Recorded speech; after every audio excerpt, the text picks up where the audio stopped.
amazingly difficult role now. So thank you all for being out there. And I applaud your professionalism. You are listening to Mr. Ray Haight, one of our industry's most prolific and admired executives.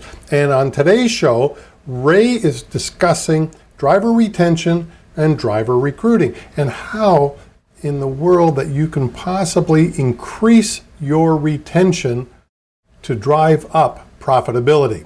If that sounds good, stay tuned. Welcome to the Dawg on It Trucking Podcast. When it comes to trucking safety, the Dawg is on it. Well, what do we do on this show? I get to talk to some of the most influential trucking executives in our industry so that we can pick up new tips and tricks to use in our everyday businesses. So with that, let's get on with the show. Hey Ray, welcome to the Dawg on It Trucking Podcast. How in the heck are you? Yeah, I'm good, Chris. I'm good, thanks. Just like everybody else, hunkered down here and opening up and becoming a little more social, I guess. But yeah, pretty good all in all. Nice to see the sun out and some nice weather for the next few days. So hopefully, and I'm hopeful, like a lot of people, this whole thing will start to slow down a little bit more. Yeah, I mean, it's been a struggle, I think, for everybody, truck drivers especially during this COVID deal. Yeah, I think you're right. I've often thought, though, I mean, and I know, I drove truck for 10 years, and I've never been one to suffer in solitude. I'm quite okay with solitude. So when I think about the entire population who might be best equipped for that, and I think about truck drivers and specifically the long haul guys, of course. Yeah, well, they've done an outstanding job, all of them, and all the frontline workers have. Sure, you bet. You look at them in a different light. I love the trend and the positive trend that's going on about our industry and our drivers. Can we sustain it after the fact? Good friends of mine like Kevin Birch at Trucking Moves America Forward and the OTAs, you got the Truck Brought It and all their new stuff. I mean, all that stuff's great, but it comes from the inside and it goes out. But when it comes from the outside and comes in, I mean, that's the real value, I think, and that's what you can build on. So we've got to, I think, as an industry, really take advantage of this and make sure we don't lose this opportunity. Yeah, it's a huge opportunity. I agree with you. Can you tell us or tell our listeners and watchers a little bit about yourself? I've known you for 25 or 30 years since we're both in trucking in Southern Ontario. But I also know you are the past chair of TCA. What else is hanging on your resume? Well, yeah, you and I have known each other for a long time, no doubt about it. And obviously, we got the memos on the haircut and the beard deal. So yeah, okay, a little bit about myself. Started driving second generation. Dad had a few trucks, about three. Passed away very young. I took those trucks over and drove truck myself for 10 years. Sorry, Ray, before you go on, that was the coolest logo, by the way. I think was that your dad's logo or was that yours? No, I got, there is a quick story on that, but Lance Lowther was a gentleman here in London who was a local artist, and he had done a lot of paintings, specifically in the railway industry, and very detailed, beautiful stuff. But as, like a lot of us, that was his passion, his sideline where he put, bread on the table was by doing logos. And he was doing logos on a couple of my dad's trucks, and I got to know Lance. Very, very nice gentleman, him and his wife, Esther. And I asked them when I started, Southwestern Express. And Southwestern Express was really meant to deceive the U.S. DOT and the scales by, we lived in Southwestern Ontario, but that logo with the cactus on it and the whole bit was, kind of made to have people think we were from Southwest U.S. And the company that we were working with out of London had a facility in Waco, Texas. So we put London ON - Waco, Texas with a logo with a cactus on it. And we went from, honestly, I'm not kidding you here, Chris, we went from being pulled in as a total unknown to most of these weigh scales through Texas, not Texas so much, but Arkansas, Tennessee, all those, Ohio, to basically driving by most of them. I mean, certainly not getting pulled in. So anyways, that logo served a dual purpose, but the talent behind it was certainly Lance. And I remember he came back. I remember the day he brought it into me and said, "Is something like this what you're looking for?" And I went, "Wow." And I think he charged me $50. Amazing. Yeah. So anyways, I drove truck for 10 years, started a small company after, I'm a poster child for what might be the driver shortage. My dad was gone all the time. I come from a moving family with granddad he was actually an engineer on New York Central, and my uncle was an engineer in CN, and my dad was, a brakeman, and then he got sick of that and started driving trucks. So, but he was gone most of the time when I was growing up. So when my kids came along, I decided that I didn't want to miss them growing up. So my wife and I kind of stuck our necks out, my wife Connie, and we started a small company called Southwestern Express in London, Ontario, and got that going up to about 50 trucks, and then was approached by McKinnon Transport out of Guelph, Evan and Bill McKinnon, and ended up moving down to their facility in the late 80s, early 90s. And in 2005, I left there, but in 2000 we amalgamated those two companies, and we were just under 300 trucks with 200 owner-operators, 100 company trucks, about 250,000 square feet in warehousing, and about 20% of our revenue came from logistics. So we really busted the thing out. And at that time, the McKinnon family was very political through OTA and CTA, and they encouraged me to get more involved in the United States in that association. And I had brought with me a membership at TCA, and the funny thing with that was Doug Cuddy from Cuddy Foods and Cuddy Transportation was a friend of mine, and I was trying to get their work to go to Western Canada, but the only way that Doug would give me any of their overflow freight was if I became a member. So that's kind of how I became a member at TCA. So, eventually became the chairman. I went to the officers' corps. It was a 7-year program, so I became the chairman. And prior to that, I was the chairman of Professional Truck Drivers Institute, and I was involved with that from 2001 right through to just recently. And also was the chairman of NATME, North America Training Management Institute, which kind of comes with the role when you're chairman of TCA. So that's a brief oversight. I've done and been involved in a number of different committees and things of that nature and other efforts. And most recently, Truckload Carriers Association Profitability Program, the benchmarking program. Yeah, and I'm not real fluent on TCA. I certainly know PTDI and NATME better than TCA, which are all kind of sons and daughters, I guess, of TCA. But from what I understand, that profitability program is one of the strongest or one of the biggest benefits to being a member of TCA. Can you explain a little bit of what that is and why a trucking company might consider joining TCA to get into that? Yeah, sure will. Truckload Carriers Association, in my, biased opinion, is probably the best value for association dollars that the trucking company can spend, because it's very reasonably priced, and it's predicated on volume of trucks. But again, it's not. It's about 10% of the cost of a lot of national associations. And just to put that off the table for people to investigate, back in the day, our 300 truck fleet was paying a couple $1,000s a year to be a member.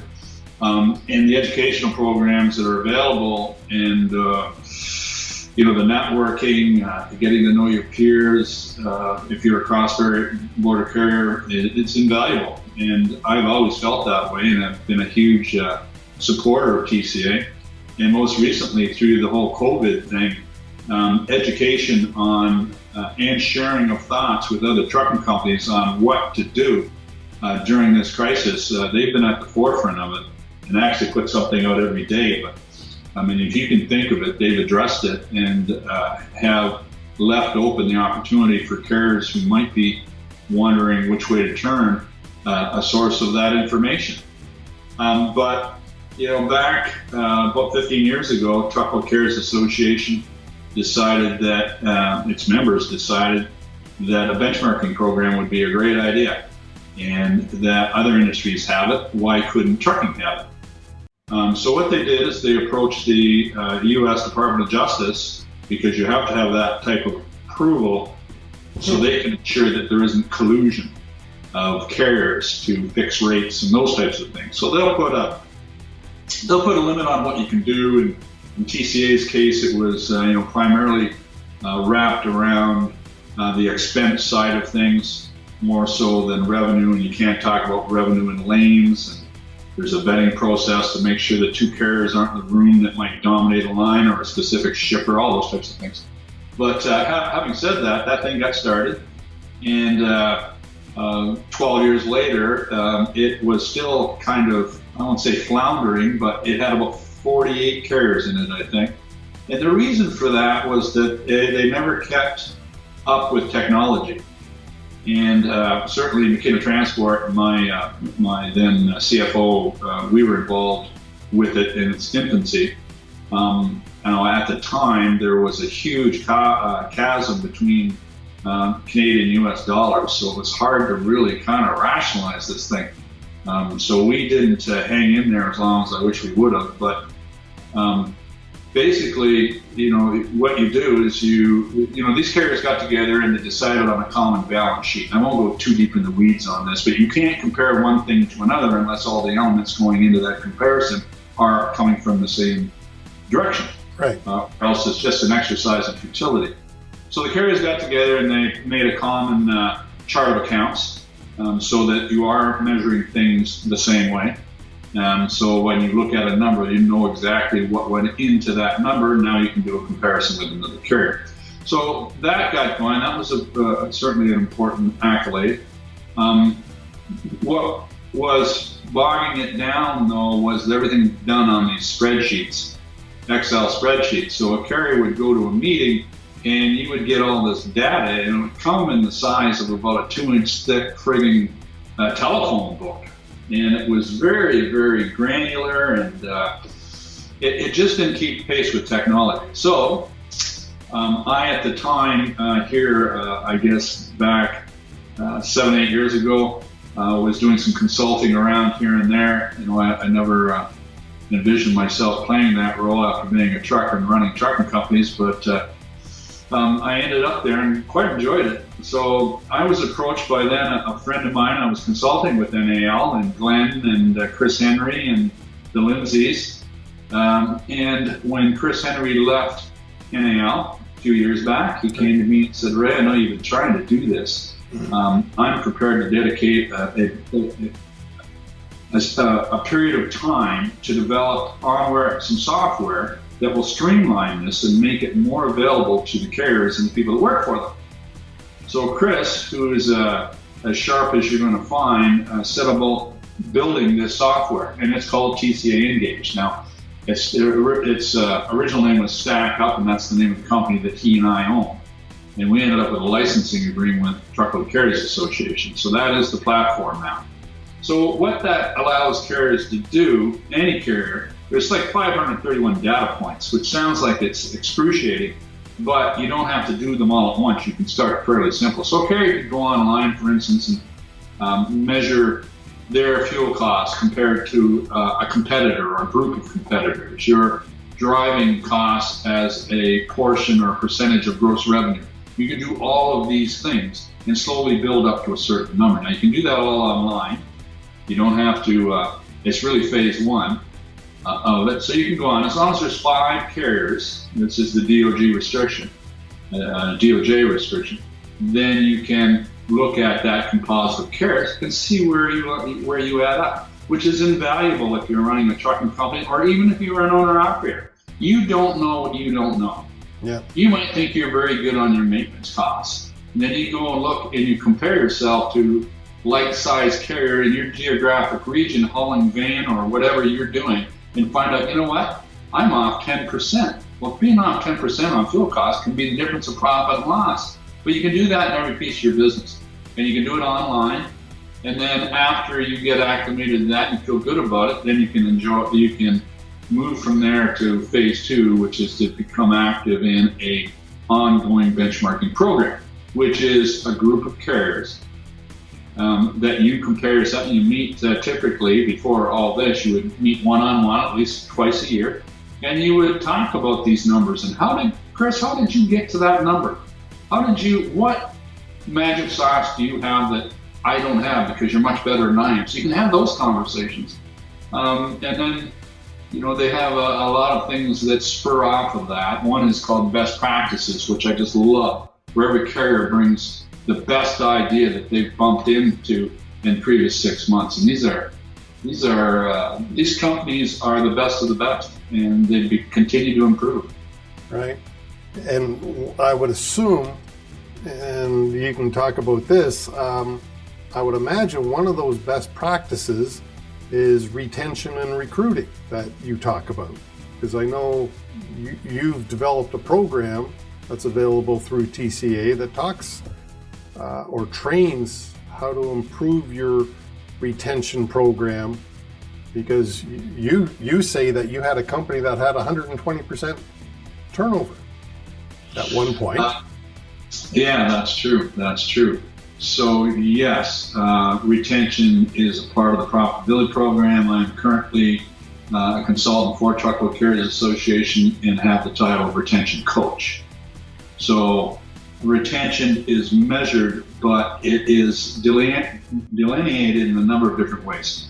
So we know, as all safety people know, that companies with a stable workforce are safer companies. Right. So if you take that through to its ultimate end, what you'll find is that low turnover typically is a direct correlation to lower insurance premiums.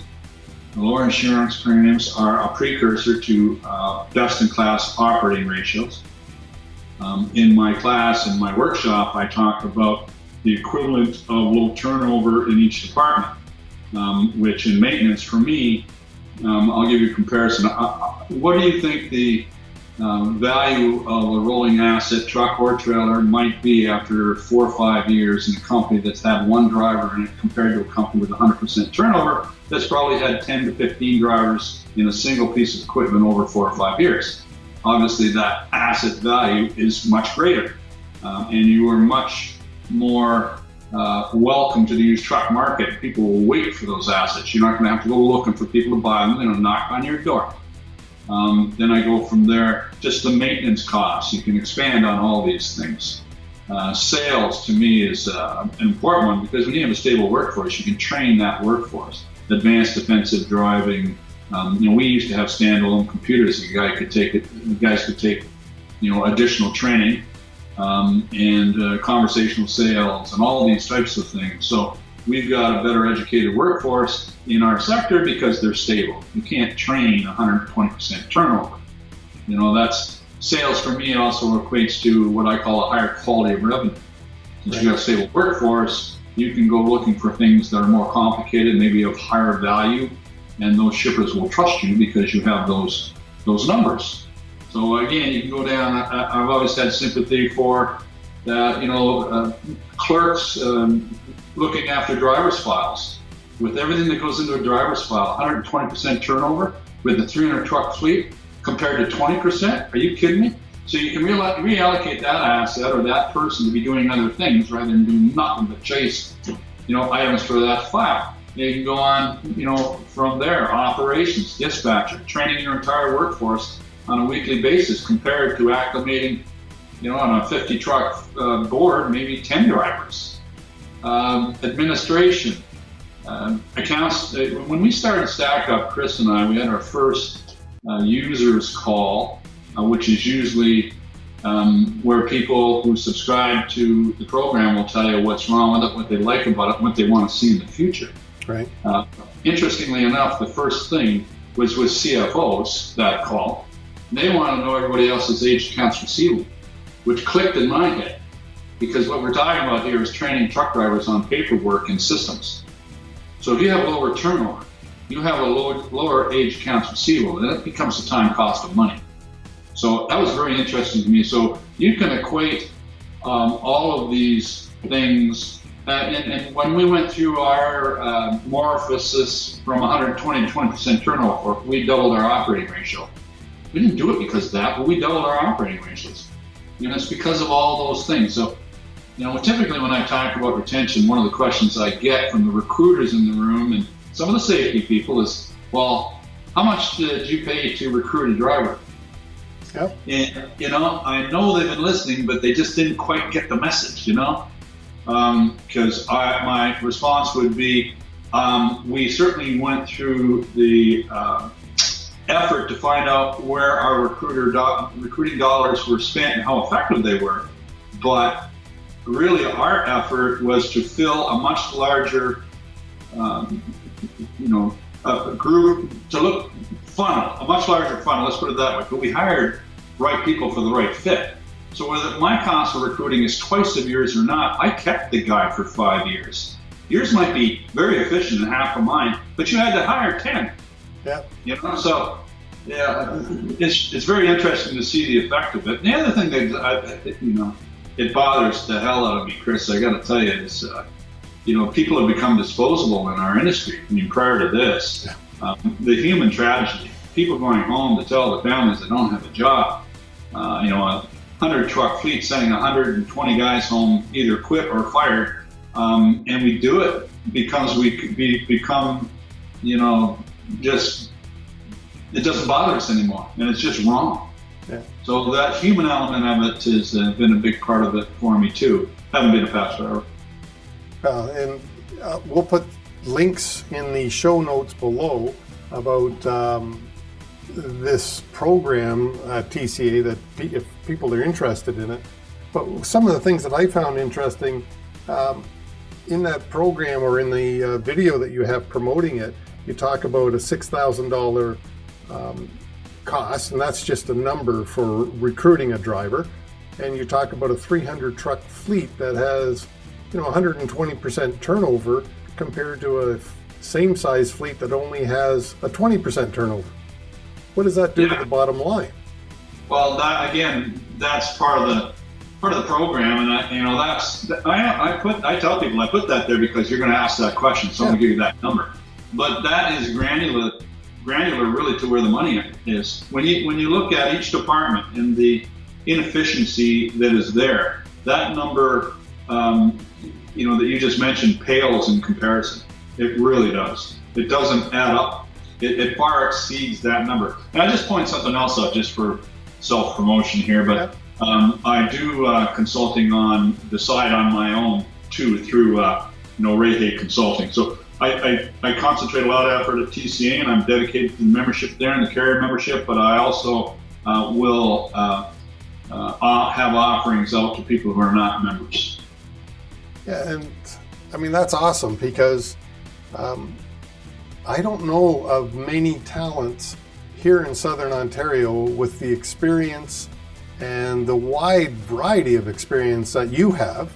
The exposure to TCA, the exposure to the OTA and CTA, running your own company, that's a lot of experience that people would be smart to use if they could. So, well, Chris, to me, driver retention and stability of a workforce is key to profitability. It's all just key to being a good corporate citizen. I mean, prior to my chairmanship, I remember Jim O'Neill, who was chairman then, said it's a moral obligation of every trucking company to be safe, and that cars should not be scared pulling up beside a truck. They should feel more secure there than pulling beside a car. We have to. That's got to be a cornerstone moving forward. And funny enough, he was spot on in a number of different ways, but certainly spot on in the program that's being offered out because it is predicated on Maslow's hierarchy of needs, and one of the base, the base of that program is safety. If you want to attract and retain drivers, you must be safe, or they won't stay with you and they won't come to you. It's that simple. People have to be comfortable that they have a reasonable, prospect of being safe in their day-to-day lives, or they will leave that situation, or their families will make them leave, one or the other. And you can pay all the money in the world. They're not staying there. They need to understand safety, and I really encourage the listeners and viewers to click on the link below to watch the whole video. But one of the things that you talk about, in my experience as a consultant, and we're not competing consultants because you are at a different aspect.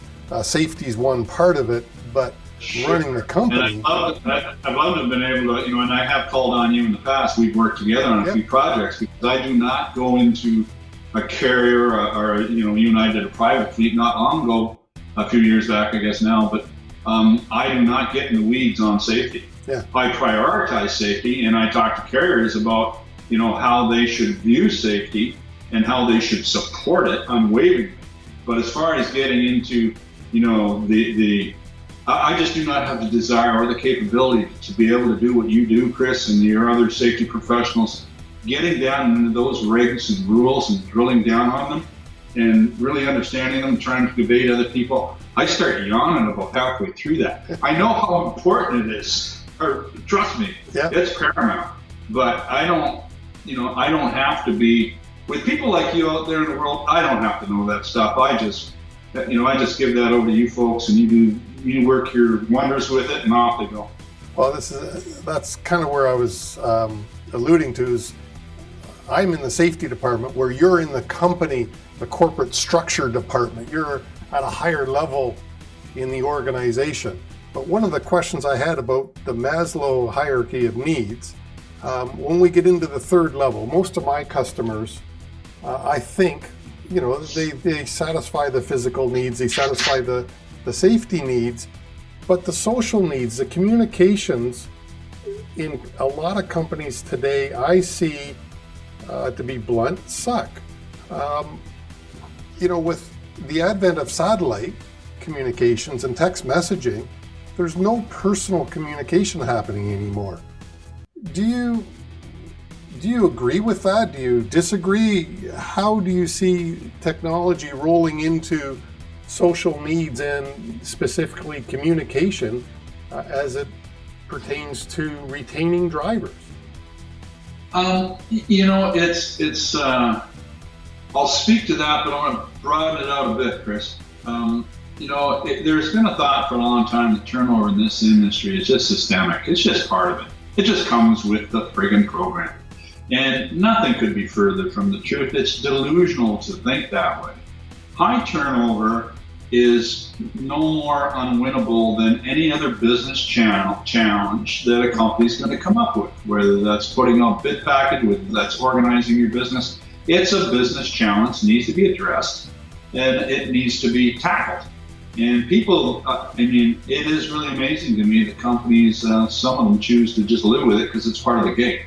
I remember being at a TC event once, and actually the fellow beside me ran a 100-truck fleet, and they delivered Bibles to churches in the U.S. That was their sole customer. And at the time, the ATA was advertising numbers that were over 100% turnover. This guy leaned into me and said, well, we're at 9%. We're doing pretty good. I go, really? You suck, I get it. Communication piece is paramount to this whole thing, no doubt about it, starting with, of course, physical needs and then safety needs. But before then, Maslow's hierarchy of needs is predicated. I had to invite your audience to go look it up because it's been out since 1947, I believe. Yeah. Abraham Maslow brought that out. And it really kind of nailed the psyche of each and every one of us. And he propounded that we're all driven. Once we achieve a certain level, we look to the next level. And I believe that to be true. Now, on a corporate level, there's a lot of companies have taken Maslow's hierarchy of needs and they've manipulated it to their own needs. And that's fine. And in fact, I did the same thing because I contend when I talk to carriers that have high turnover that the issue that you'll start with is that the majority of drivers don't believe too much of anything you say. So unless you've got a firm foundation, then you can communicate all you want, tell them, you can blow smoke up where all day long, tell them how great they are, but if they don't believe what you're saying, it doesn't mean nothing. Yeah. So I start with something called the foundation, which is really getting into things like commitment to change and commitment to a value statement, commitment to a standard of behavior within your company that you don't break off of. I believe truck drivers are from Missouri. Don't tell them what you're going to do. Just do it, and they'll see it. I love the London, Ontario Police Department have this, and I've used it a number of times. I always give them credit, but on the side of the cars, it says deeds, not words. And to me, you start there, and then you go up there. But the communication thing, and you're absolutely right. I mean, these things, there's been a push on my program recently with carrier members at TCA, and a number of the questions that I come in is, how long will this take?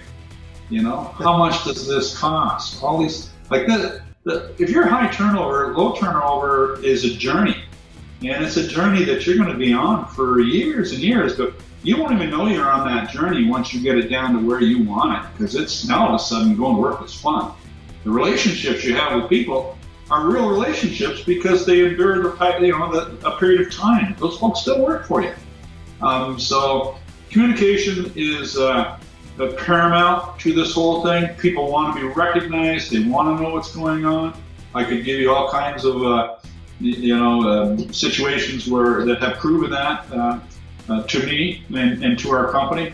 But yeah, I during my workshop I typically say, I give you information because I trust you. Right. I have conversations with people because you trust them. You live in the communities you live in because you are comfortable there. You have friends that you're comfortable with, and you communicate with them. If I don't communicate with you, it's because I really don't care about you, and I don't value your opinion, and I would prefer if you just went and did your job. That's what I hired you for. Go do it. Yeah, that's not sustainable. Yeah, no, I totally agree. And I think there's the disposability of truck drivers, as you said, is a disgrace in our industry. And I know, for one, I hated firing truck drivers because I recognize that I'm not firing one person.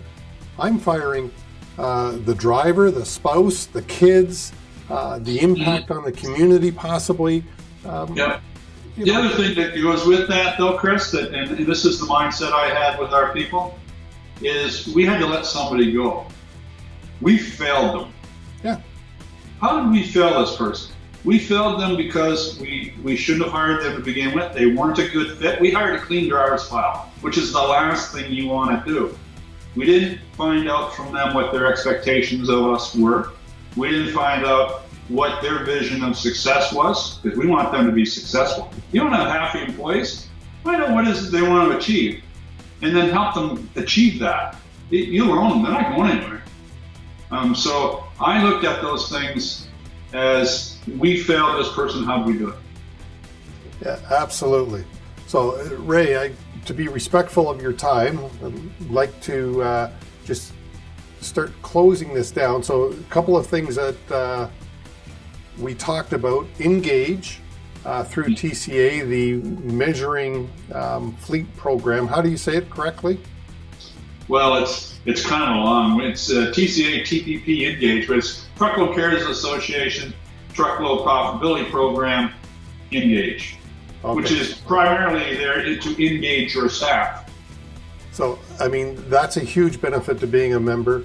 The other thing that I would encourage listeners and watchers to explore is the TCA's retention program. And on the show today is the TCA retention coach. So, anything, do you want to speak just before we wrap up, either or and about NATME and PTDI? Okay, yeah, I've been fortunate enough to be involved in both of those organizations and was the chairman of both of them at one time. Certainly, Professional Truck Drivers Institute has come a long way, and it has been mentioned many times in FMCSA's rulemaking, and it's been the platform for myself and Kim Richardson and another gentleman through the apprenticeship program in Ontario. It's predicated on TTDI. So, it's a great platform. It should be the minimum standard, and proud to see Melton, Ontario, and it is predicated to a large degree on PTDI. The entry-level driver training rule in the United States has been paused and manipulated and screwed over and lobbied to the point where totally competency-based, if it should come out in the next 2 years. This is one of those. This is like waiting for the Leafs to win the friggin' cup, waiting for that thing to happen. This is going on for decades, this thing. But it's a great program. It's currently, I'm not sure the number is right today, but I believe somewhere between 10,000 and 12,000 truck drivers annually are graduated through that. We've got a number of those courses in Ontario. And I urge anybody that might be watching this and might be interested in becoming a truck driver to look for the schools that have that accreditation. Then you will be insured with a minimum standard of training that will touch on everything you will need to get you started on a successful career. The worst thing that you want to do, anybody watching this who's thinking of getting into this career, is to price shop training. Yeah. You got to quality shop it. And then when you find comparable qualities, then you might look at price. But do not go out there saying, a PTDI course is 8, 10, 12 grand, and I can get it over here, for $3,000. I mean, just don't do that. You put yourself in jeopardy. It makes no sense.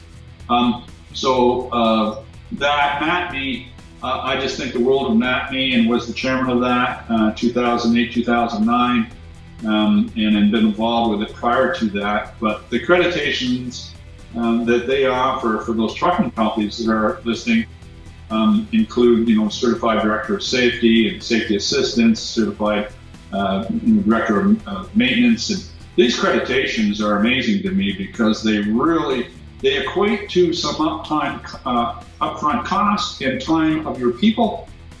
At the back end, you will be much more profitable.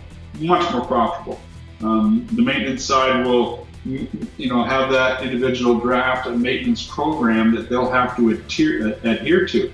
It'll make them trend the common breakdown elements and submit to NATME what they're going to do to correct those things, just so that individual can keep their accreditation. And Chris, you're an instructor at NATME on the safety side of things. The value of this and the experience. And not, to me, the other part of this, because this is just the way I am as a human being, but the sharing of knowledge and the issues that you can share with your peers, yep, that you have maybe been frustrated with, that they may have experienced. Safety and around, to me.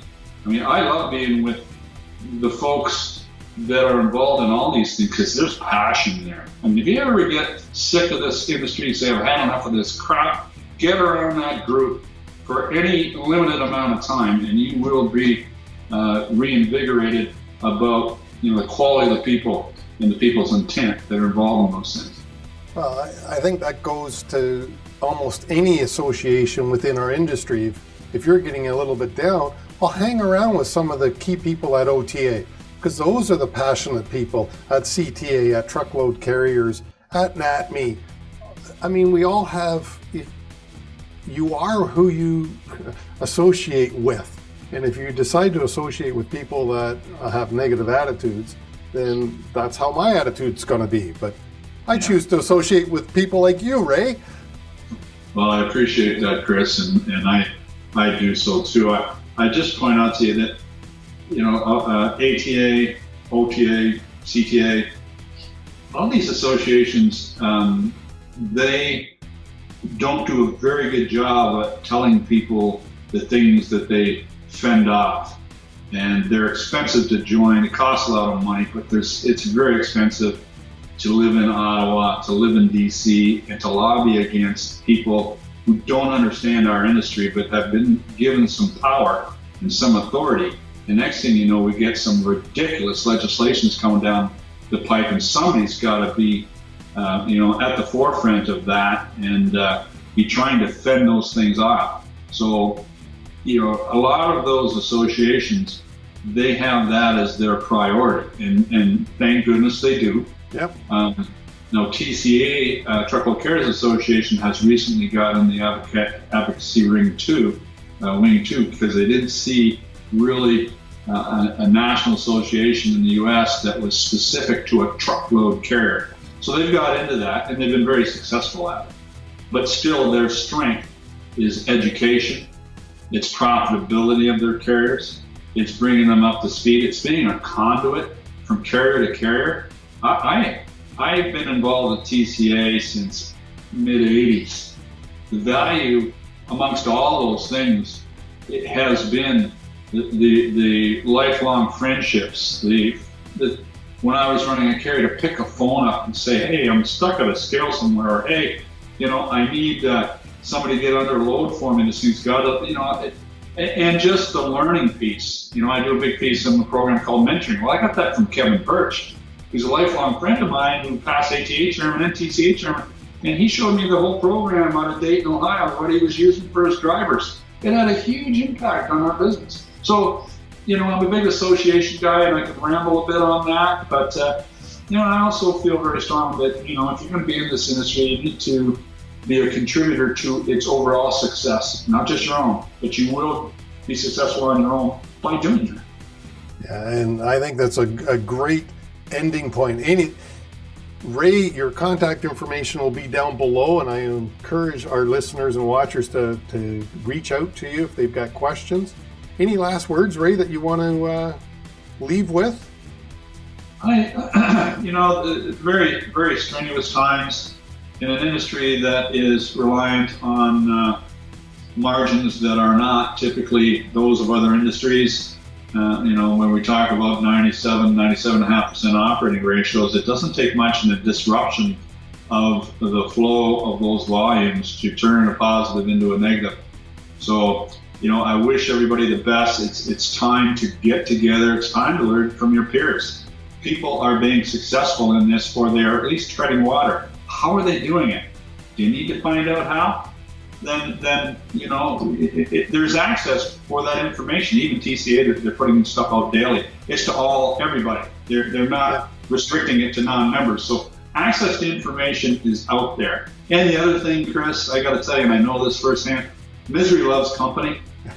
And you know what? We're suffering. We've got red ink. Things are tough right now. How are you coping? How are you doing? So it's not just me. There is shared pain here. So I suggest that to people. And of course, on a final note, to drivers, difficult role at the best of times. Amazingly difficult role now. So thank you all for being out there. And I applaud your professionalism. Just thank you so much for being there. Perfect.